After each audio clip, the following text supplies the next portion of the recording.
नमस्कार दोस्तों, स्वागत है एक नए वीडियो। हम लोग रेलवे विज्ञान में फिजिक्स का चैप्टर वाइज वन लाइनर और उस पर आधारित न्यूमेरिकल बेस्ड एमसीक्यू देख रहे हैं। आइए सबसे पहले देखते हैं अध्याय 9 में उत्तोलक के बारे में। कौन सी एक प्रकार की मशीन है जो हमारे काम को आसान कर देती है कहलाती है? कौन सी एक प्रकार की मशीन है जो हमारे काम को आसान कर देती है कहलाती है? तो वो है उत्तोलक। क्या है? वो है उत्तोलक। उत्तोलक में क्या होता है, एक तरफ भार देते हैं और एक तरफ जो उससे क्या करते हैं, हम आयास लगाते हैं या प्रतिरोध लगाते हैं, और बीच में जहां पर से भार को हमें थोड़ा हल्का महसूस होता है उसे आधार बोलते हैं या फ्लक्रम बोलते हैं। क्या बोलते हैं? फ्लक्रम बोलते हैं या आलम बोलते हैं। क्या है? आलम बोलते हैं। आधार से प्रतिरोध की यह दूरी है और यहाँ आधार से प्रयास तक की दूरी है। अब उत्तोलक के 3 बिंदु होते हैं। कौन कौन होते हैं? एक भार बिंदु होते हैं, आलम बिंदु होते हैं और आयास बिंदु होते हैं। ये जो बिंदु है वो क्या है? आयास है। क्या है? आयास बिंदु है। आयास बिंदु है। और ये जो है आलम बिंदु हो गया, ये आलम बिंदु है। और यहां पर जो लग रहा है वो भार बिंदु है। क्या है? भार बिंदु है। वह बिंदु जहां पर वस्तु होती है भार बिंदु कहलाता है, लोड पॉइंट कहलाता है। वह बिंदु जहां पर पेच लगा होता है आलम्ब बिंदु कहते हैं। आलम्ब बिंदु कहते हैं, फ्लक्रम पॉइंट कहते हैं। और वह बिंदु जहां पर बल लगाया जाता है प्रयास या आयास बिंदु, एफोर्ट पॉइंट बोलते हैं। क्या बोलते हैं? एफोर्ट पॉइंट बोलते हैं। यहाँ देख सकते हैं इस तरह के, यहाँ पे भार लगा हुआ है, यहाँ पर प्रयास लगा हुआ है, यहाँ पर आधार है, ताकि जब यहाँ प्रयास लगेंगे तो जितने वजन का है, भार का है, उससे हमें कम प्रयास लगेगा, क्योंकि बीच में जो है एक आलम्ब है और ये जो है उत्तोलक का कार्य कर रहा है। उत्तोलक किसके सिद्धांत पे कार्य करता है? तो ये आर्किमिडीज के सिद्धांत पे कार्य करता है। उत्तोलक जो है वो आर्किमिडीज के सिद्धांत पे कार्य करता है। उत्तोलक कितने प्रकार के होते हैं? तो उत्तोलक जो 3 प्रकार के होते हैं। कितने प्रकार के? 3 प्रकार के होते हैं। अगर प्रथम श्रेणी उत्तोलक की बात करें तो यहाँ फिगर में थोड़ा सा गलत दिया हुआ। फिगर में यहाँ पर जो होगा ये भार होगा और ये नहीं होगा, ये जो है वो नहीं होगा। यहाँ पर लगा होगा आलम्ब। क्या है? यहाँ पर लगा होगा आलम्ब। ये है, यहाँ पे आलम्ब लगा हुआ है। ये भार जो है ये कहाँ हो जाएगा? ये शिफ्ट होकर यहाँ होगा। यहाँ पे प्रयास रहेगा। क्या रहेगा? यहाँ पर प्रयास रहेगा। और ये जो है वो आलम्ब है। इसे प्रथम श्रेणी का उत्तोलक कहते हैं। क्या कहते हैं? प्रथम श्रेणी का उत्तोलक कहते हैं। अब प्रथम श्रेणी का जो होता है यांत्रिक लाभ 1 से बड़ा और 1 से छोटा तथा 1 के बराबर तीनों होता है। प्रथम श्रेणी के उत्तोलक में जो होता है यांत्रिक लाभ, क्या है? यांत्रिक लाभ वो 1 से बड़ा भी हो सकता है, 1 से छोटा भी हो सकता है तथा 1 के बराबर भी हो सकता है। अब यांत्रिक लाभ बराबर क्या होता है? तो यांत्रिक लाभ बराबर होता है, यांत्रिक लाभ बराबर होता है आयास भुजा बटा भार भुजा। क्या होता है? भार भुजा होता है।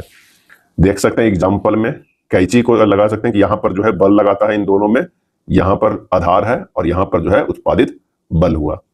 पिलास में भी देख सकते हैं प्रयास यहां किया जा रहा है, आधार यहां है, भार यहाँ, यानी आधार जो है वो बीच में होना चाहिए। नेल कटर में भी देख सकते हैं आधार यहां पे है। तराजू में भी देख सकते हैं आधार कहां पे है? यहां पे एक तरफ भार है, एक तरफ प्रयास लगाया जा रहा है। चापाकल में भी देख सकते हैं, साइकिल का ब्रेक में भी इसी तरह है। सड़सी जो है उसमें भी है। शीशा जब बच्चे बैठकर झूलते हैं, एक तरफ इधर है आधार यहां लगा हुआ, एक तरफ भार लग रहा है, एक तरफ आयास लग रहा है। अब आइए द्वितीय श्रेणी के उत्तोलक के बारे में जानते हैं। द्वितीय श्रेणी के उत्तोलक में है कि आधार जो है एक किनारे पर होगा। क्या है? एक किनारे पर होगा। प्रयास भी एक किनारे पर होगा। भार जो यहाँ पर है वो कहां पे होगा? बीच में होगा। भार जो है वो बीच में होगा। भार कहां पे है? बीच में भार लगा हुआ है। आधार के एक किनारे में प्रयास, इसे बोलते हैं द्वितीय श्रेणी का उत्तोलक। और इसका यांत्रिक लाभ 1 से बड़ा होगा। यांत्रिक लाभ जो है, यांत्रिक लाभ जो है 1 से बड़ा होगा। 1 से क्या है? बड़ा होगा।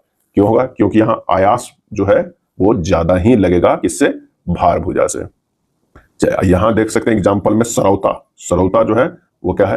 आधार यहाँ पर एक किनारे लगा हुआ है, प्रयास भी एक किनारे है, भार कहां पर लगता है? यहाँ पे। नींबू निचोड़ने का मशीन भी देख सकते हैं। एक पहिया कूड़ा गाड़ी जो होता है वो भी है। प्रयास यहाँ किया जा रहा है, आधार एक किनारे में है और बीच में जो है कूड़ा रखा रहता है, यानी भार रखा होता है। तृतीय श्रेणी के उत्तोलक के बारे में जान लेते हैं। यहां पर क्या होता है कि प्रयास किया जा रहा है बीच में। क्या है? प्रयास किया जा रहा है बीच में और किनारे में एक जो लगा हुआ है वो क्या है? तो वो आयास है। किनारे में एक आयास है, भार भी है जो क्या है? किनारे में। भार भी है किनारे में। अब प्रयास भी किया जा रहा है, प्रयास किया जा रहा है बीच में और एक जगह आयास जो लगा है वो भी किनारे में। अब चिमटा के बारे में देख लेते हैं। और यांत्रिक लाभ 1 से छोटा होता है। तृतीय श्रेणी उत्तोलक में जो है यांत्रिक लाभ क्या होता है? 1 से छोटा होता है। ये काफी इंपॉर्टेंट लाइन है। किसान का हाल और आधार का देख सकते हैं, ये सब जो है वो तृतीय श्रेणी का उत्तोलक है। हाथ में बेलचा, हाथ में जो बेलचा लिए हुए है, आधार क्या है? एक किनारे में है और ये यहां पर लगा रहे हैं प्रयास, भार कहाँ है, यहां पे है, तो यह है तृतीयक श्रेणी का उत्तोलक। किसमें आलम बिंदु बीच में रहेगा और बाद बाकी कोई कहीं रहे, तो यह है प्रथम श्रेणी के उत्तोलक में। प्रथम श्रेणी के उत्तोलक में क्या देखते हैं कि बिंदु जो है आलम बीच में था, यहां पर था, ये बीच में था, यहां पर एक तरफ जो क्या था, भार था, एक तरफ जो है प्रयास था। किसमें वस्तु बीच में होता है, तो द्वितीय श्रेणी में जो है के उत्तोलक में वस्तु बीच में होता है, और किसमें प्रयास बिंदु बीच में रहेगा, तो वो है तृतीय श्रेणी उत्तोलक में। ये तीन जो श्रेणी होते हैं उत्तोलक के। अब बात करते हैं प्रथम श्रेणी, द्वितीय श्रेणी और तृतीय श्रेणी के। ये सब जो है एग्जाम्पल दिया हुआ है, इसे याद कर सकते हैं, लेकिन प्रथम श्रेणी का ये ट्रिक है कि प्रथम, द्वितीय और तृतीय एफ एल ई कर सकते हैं, और जो ये होता है बीच में होता है। किसका यांत्रिक लाभ एक से बड़ा और एक से छोटा तथा एक से बराबर होता है, तो वह है प्रथम श्रेणी के उत्तोलक के। यांत्रिक लाभ का फॉर्मूला क्या बताए थे, यांत्रिक लाभ बराबर होता है आयास भुजा बटा भार भुजा। क्या होता है, भार भुजा होता है। किसका यांत्रिक लाभ एक से बड़ा होता है, तो द्वितीय श्रेणी के उत्तोलक का। यांत्रिक लाभ एक से छोटा होता है, तो वो होता है तृतीय श्रेणी का। क्या है, तृतीय श्रेणी का। अब आइए इससे जुड़े कुछ प्रश्न देख लेते हैं। क्लास टू लीवर में प्रयास और भार निम्न में से चलते हैं, और इसका सही आंसर हो जाएगा ए, एक ही दिशा में चलते हैं। क्या चलते हैं, एक ही दिशा में चलते हैं। क्लास टू लीवर में जो है वो प्रयास और भार जो है एक ही दिशा में चलते हैं। क्यों, क्लास टू का देख लीजिए, यहां पर क्या था, भार लगल था, भार ऊपर क्यों जा रहा है, नहीं, यहां पर जो क्या किया जा रहा है, प्रयास किया जा रहा था। क्या प्रयास किया जा रहा था, यहां पे भार लगा हुआ था, और यहां पर जो लगा हुआ था वो लगा हुआ था आधार। क्या है, आधार। तो जब हम ऊपर उठाएंगे तो भार भी उधर जाएगा, नीचे करेंगे तो भार भी नीचे आएगा। तो वही कह रहा कि क्लास टू लीवर में प्रयास और भार निम्न में से चलते हैं, तो वो एक ही दिशा में चलते हैं। क्लास थ्री लीवर के संबंध में कौन सा कथन सही है, कौन सा कथन सही है, इसका आंसर हो जाएगा प्रयास भार और आधार के बीच है। प्रयास भार और आधार के बीच है। क्लास थ्री लीवर में हम लोग क्या देखते हैं कि अगर मान लिया कि यहां पर है, तो यहां पे लगा हुआ है क्या है, आधार, यहां पर है वो है भार, अब बीच में जो किया जा रहा है वो क्या किया जा रहा है, प्रयास किया जा रहा है। क्या प्रयास किया, तो प्रयास भार और आधार के बीच में होता है। कक्षा थ्री लीवर में प्रयास और भार चलते हैं, और इसका सही जवाब हो जाएगा, वो हो जाएगा बी, एक ही दिशा में। कक्षा थ्री लीवर में प्रयास और भार चलते हैं एक ही दिशा में। यहां भी देखिए भार ऊपर की ओर चलेगा तो प्रयास ऊपर लगेगा तो ऊपर की ओर चलेगा। क्लास टू लीवर के संबंध में कौन सा कथन सत्य है, कौन सा कथन जो है वो सत्य है, तो भार प्रयास और आधार के बीच में है। भार जो है प्रयास और आधार के बीच में है, उसे पहचाने जो क्लास एक लीवर नहीं है, और इसका सही आंसर हो जाएगा बी, चिमटा। चिमटा जो है वो क्या है, वो क्लास एक लीवर नहीं है। चिमटा कौन सा है, चिमटा जो है वो तृतीय श्रेणी का उत्तोलक है। पहचाने कि निम्नलिखित में कौन सा क्लास थ्री लीवर नहीं है, कौन सा क्लास थ्री लीवर नहीं है, और इसका आंसर हो जाएगा, वो हो जाएगा ठेला। क्या होगा, ठेला। तो ठेला जो है वो क्लास टू लीवर है। यहां पर देखते हैं कि कूड़ा रखा हुआ है, यहाँ पे चक्का लगा हुआ है, यहाँ उसे पकड़ रहे हैं, यहाँ प्रयास किया जा रहा है, यहाँ पे भार है, और यहाँ पर जो है वो आधार है। ये क्लास टू लीवर है। क्या है, क्लास टू लीवर है। एक समान मीटर स्केल का वजन 50 ग्राम है, यह 70 सेंटीमीटर के निशान पर घुमा हुआ है। 40 ग्राम द्रव्यमान को कहां रखा जाना चाहिए ताकि पैमाना संतुलन में रहे। क्या है, पैमाना जो है वो संतुलन में रहे। तो टाउ बराबर हम लोग जानते हैं F क्रॉस R होता है। तराजू के वजन जो है वामावर्त आघूर्ण है, यानी 50 गुना 70 माइनस 50 बराबर कितना हो जाएगा, 50 गुना 20 हो जाएगा। और 40 ग्राम द्रव्यमान का दक्षिणावर्त आघूर्ण जो होगा 40 ग्राम के, वो कितना होगा, 40x होगा।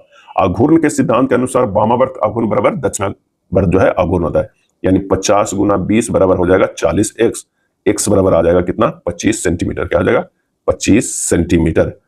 तो 40 ग्राम द्रव्यमान को 70 प्लस 25 डैश बराबर 95 सेंटी पर रखा जाना चाहिए ताकि स्केल जो है वो क्या हो जाएगा, संतुलन में रहते। आंसर जो हमारा हो जाएगा 7 का क्या हो जाएगा, सी हो जाएगा। 40 ग्राम द्रव्यमान को 70 प्लस 25 इक्वल टू 95 सेंटीमीटर पर रखा जाना ताकि संतुलन जो है स्केल का बना रहे। अगला प्रश्न है कि 30 किलोग्राम और 15 किलोग्राम भार के दो बच्चे आलम से क्रमशः 1 मीटर और 1.2 मीटर की दूरी पर सीसा के एक तरफ बैठते हैं। m किलोग्राम का एक लड़का सीसा के दूसरी ओर आलम से 1.2 मीटर की दूरी पर बैठता है। सीसा का संतुलन में है, m हमें ज्ञात करना है। तो पहले सीसा होता है कैसे, जो बच्चे खेलते हैं तो यहाँ पर लगा हुआ रहता है आधार, एक तरफ जो है वो बच्चे इधर बैठते हैं और एक तरफ बच्चे इधर बैठते हैं। तो कह रहा है यहाँ इधर जो है वो दो बच्चे बैठे हुए हैं 30 किलोग्राम और 15 किलोग्राम के। तो संतुलन की स्थिति में बाईं ओर की परिणामी आघूर्ण दाईं ओर के परिणामी आघूर्ण के बराबर होता है। अगर हम समीकरण की बात करें तो m1 g r1 बराबर m2g/r2 और टाउ बराबर जो होता है f/r बराबर mg इंटू आर होता है। संतुलन की स्थिति में दाईं ओर का घूर्ण बाईं ओर का घूर्ण के बराबर होता है, वामावर्त अघूर्ण बराबर दक्षिणावर्त। तो यहां पर कर सकते 30 kg गुना क्या है वो 1 मीटर प्लस 15 kg गुना 1.2 है। तो ये जो हो जाएगा वो क्या हो जाएगा, जो वजन है m गुना 1.2, m का मान जो आ जाएगा वो कितना आ जाएगा, तो ये 48/1.2 बराबर 40 kg। आंसर जो हमारा हो जाएगा वो डी हो जाएगा। मशीन की कार्य क्षमता कभी नहीं हो सकती है, तो वो कभी नहीं हो सकता है, वो हो जाएगा सी। 100% जो है वो कभी नहीं हो सकता है। अब आइए देखते हैं अगला चैप्टर 10, जिसमें कुछ विविध दिया हुआ है यंत्र और उनके आविष्कार। काफी इंपॉर्टेंट है, कई बार डायरेक्ट पूछ लिया जाता है। अगर हम बात करते हैं किसका, तो टेलीविजन का, तो टेलीविजन के आविष्कारक कौन है, जेएल बेयर्ड। क्या है, जेएल बेयर्ड है टेलीविजन के आविष्कारक। अगर बैरोमीटर की बात करते हैं, टिवान गिलिस्टा टोरिस्ली है। क्या है, टोरिस्ली है। वायुयान का राइट बंधु है। क्या है, राइट बंधु। टेलीफोन के ग्राहम बेल है, टेलीफोन के ग्राहम बेल। और ग्रामोफोन के एडिसन है। कंफ्यूजन ना होना चाहिए, टेलीफोन के ग्राहम बेल और ग्रामोफोन के एडिसन होना चाहिए। ग्रामोफोन के क्या है, वो है एडिसन होना चाहिए। बाष्प टरबाइन, बाष्प टरबाइन के कौन है, पार्सन्स है। डॉक्टरी थर्मामीटर, डॉक्टरी थर्मामीटर का जो है वो फॉरेनहाइट है। क्या, फॉरेनहाइट है। फाउंटेन पेन के वाटरमैन, वाटरमैन। ट्रांसफार्मर के फैराडे। टेप रिकॉर्डर के पॉल्सन, पॉल्सन। क्रेस्कोग्राफ के जेसी बोस, जेसी बोस। क्रेस्कोग्राफ के जेसी बोस है। भाप इंजन के जेम्स बॉट है। क्या है, जेम्स बॉट है। अगर बात करते हैं डायनमो के, तो माइकल फैराडे है। क्या है, माइकल फैराडे। हेलीकॉप्टर के सिकोरस्की है, सिकोरस्की। गैस इंजन के डैमलर, गैस इंजन के डैमलर। साइक्लोट्रॉन के लॉरेंस। डीजल इंजन के रुडोल्फ डीजल, रुडोल्फ डीजल। छपाई मशीन के Johannes Gutenberg, Johannes Gutenberg. Glider के सर जॉर्ज केली, सर जॉर्ज केली। जेट इंजन के फ्रैंक हिटल, फ्रैंक हिटल। माइक्रोमीटर के William gas cuisine, William gas cuisine. Scooter के जी ब्रॉडशॉ, जी ब्रॉडशॉ। लिफ्ट का easy Otis, easy Otis. Chronometer के जॉन हैरिसन है, जॉन हैरिसन। परमाणु भट्टी के एनरिको फर्मी, एनरिको फर्मी।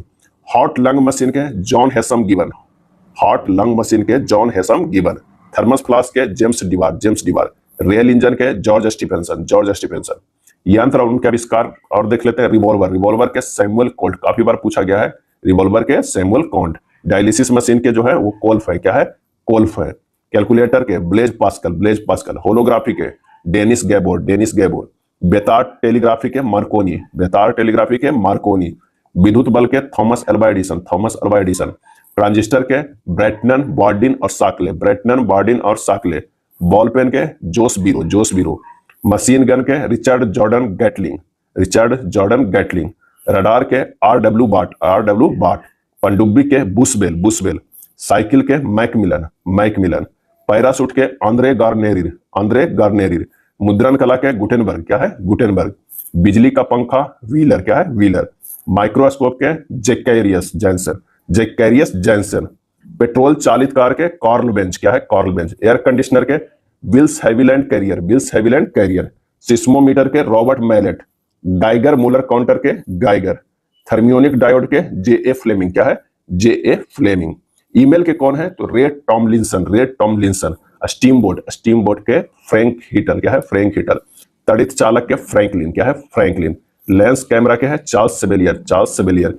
और दूरबीन के कौन है, तो वो है गैलीलियो। क्या है, गैलीलियो। ये था फिजिक्स का आखिरी। तब तक के लिए धन्यवाद।